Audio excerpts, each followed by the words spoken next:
सभी को नमस्ते जी।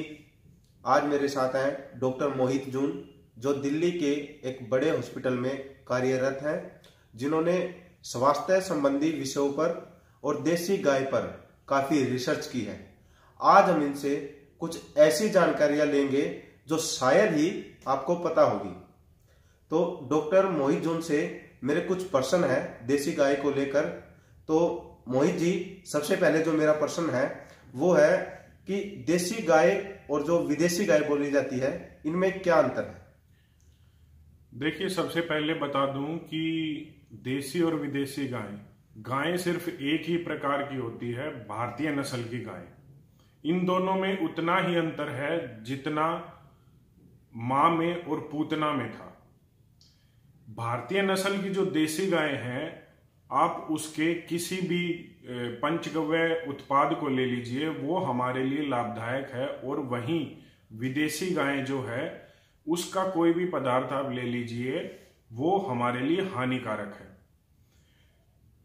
देसी गाय का दूध सुपाच्य है, A2 हम इसको बोलते हैं, और ये बीमारियों को दूर करता है। काफी रिसर्चेज हैं इस पर। आप लेटेस्ट एक रिसर्च में कहूंगा, की वुडफोर्ड की रिसर्च पढ़ लीजिए। उन्होंने एक बुक लिखी है, डेविल इन द मिल्क, उसमें ये काफी एक्सप्लेन उन्होंने किया है A1 A2 के बारे में। और विदेशी गाय जो है वो A1 टाइप का दूध देती है, जो स्वास्थ्य के लिए काफी हानिकारक है। तो मेरा ये मानना है कि सिर्फ भारतीय नस्ल की गाय को ही हम गाय बोलेंगे।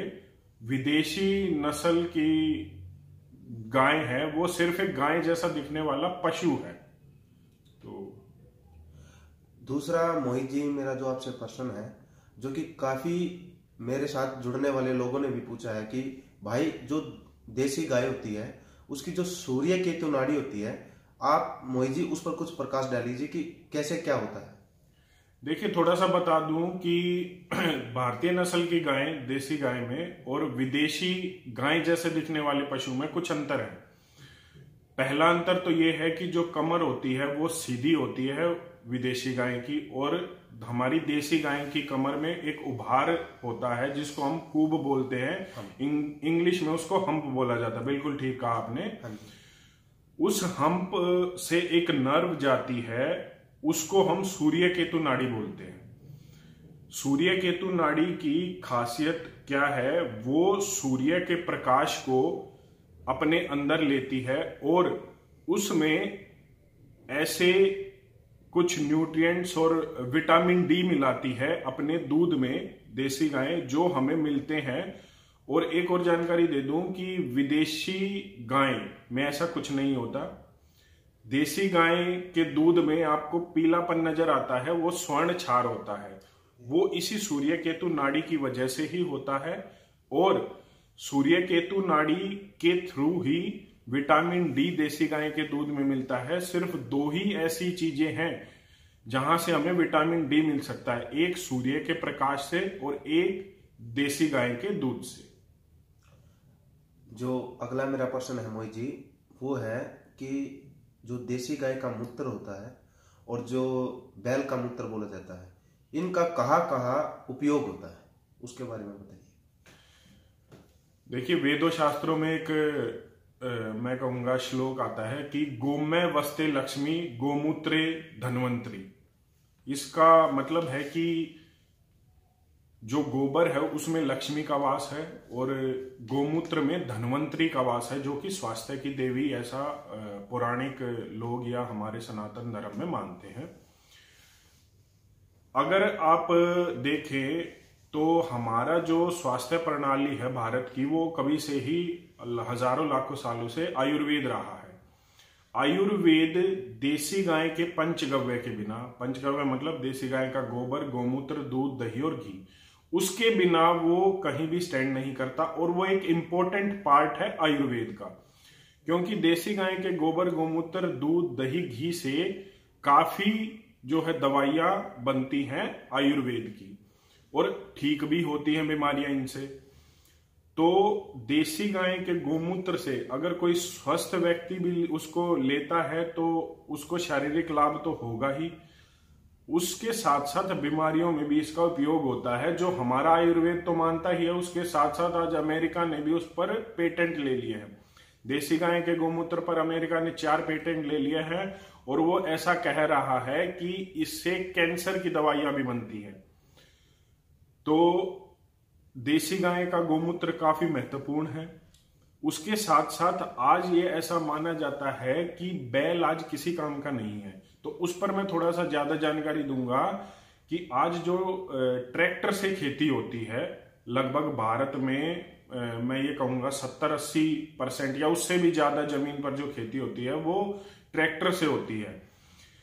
और अमेरिका में और एग्रीकल्चर यूनिवर्सिटीज ने ये कहा है कि ट्रैक्टर से खेती जहां भी होगी 100-150 या ज्यादा से ज्यादा 200 साल में वो जमीन जो है बंजर हो जाएगी। वहीं दूसरी ओर अगर आप बैल से खेती करते हैं तो वो जमीन सदा के लिए उपजाऊ रहेगी और उसकी उपजाऊ करने की क्षमता लगातार बढ़ती रहती है, क्योंकि खेती के समय बैल जो गोमूत्र और गोबर उस खेत में करता है तो वो उसको उपजाऊ बनाए रखने में काफी मदद करता है। दूसरा, आज आप देखेंगे कि खान पान और मनुष्य का जो है दिनचर्या ऐसी हो गई है कि ना तो वो अपने लिए समय दे पाता है, ना अपने स्वास्थ्य के लिए। एक्सरसाइज आज कोई करना नहीं चाहता, तो गंभीर बीमारियां हमारे समाज में आ रही हैं। उसके साथ एक बड़ी बीमारी ये है कि आज जगह जगह फर्टिलिटी सेंटर हैं, मनुष्य बच्चे पैदा नहीं कर पा रहा है। उसमें बैल का जो मूत्र है वो काफी लाभदायक है। देसी गाय का गोमूत्र तो है ही लाभदायक, लेकिन उससे भी कहीं ना कहीं अगर प्लस पॉजिटिव उसमें हम जाएं तो बैल का मूत्र ज्यादा लाभदायक है। अगर कोई दंपत्ति बैल का मूत्र सही तरीके से लेता है तो उसको संतान उत्पत्ति भी होती है। जो मेरा आखिरी प्रश्न है मोहित जी से, कि देसी गाय का मनुष्य के जीवन से जो हम संबंध रख रहे हैं यहाँ पर, वो कहाँ तक ठीक रहेगा? देखिए, भारत ऐसा देश है जहां हर घर में गायें होती थी कुछ समय पहले तक ही। ये जो मैं कहूंगा कि 100 से 125 साल का जो कालखंड आया है उसमें ही हमने गाय को धीरे धीरे घरों से निकाल दिया है और एक षड्यंत्र के द्वारा ये हुआ है।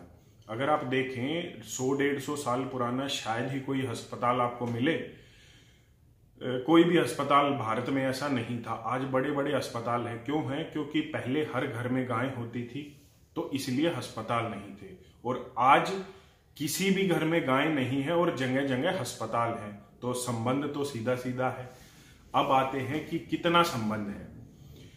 तो ये है कि देसी गाय छोटी से छोटी और बड़ी से बड़ी बीमारी का उसके पास हल है, अगर आप साइंटिफिक तरीके से जाएं तो भी और आप धार्मिक तरीके से जाएं तो भी। हमारे वेदों शास्त्रों में भी ये लिखा है और आज की साइंस भी इसको मानती है। भारत में बीमारियां बिल्कुल भी नहीं थी, न के बराबर थी, और जो होती थी तो हमारा आयुर्वेद उनको ठीक कर देता था। आयुर्वेद में मैंने आपको पहले ही बता दिया कि देसी गाय के पंचगव्य का कितना योगदान है।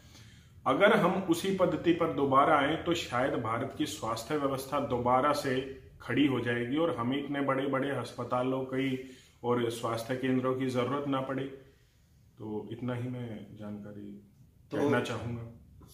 मोहित जी का बहुत बहुत आभार यहाँ पर कि उन्होंने हमें इतनी अच्छी इंफॉर्मेशन दी, गुड जानकारी हमको दी है। तो आप सभी से निवेदन है जितना हो सके इस वीडियो को शेयर अवश्य करें, और जो हमारा चैनल है मिलन आर्यावर्त उसको सब्सक्राइब अवश्य कर ले। सभी को सादर नमस्ते जी। नमस्ते।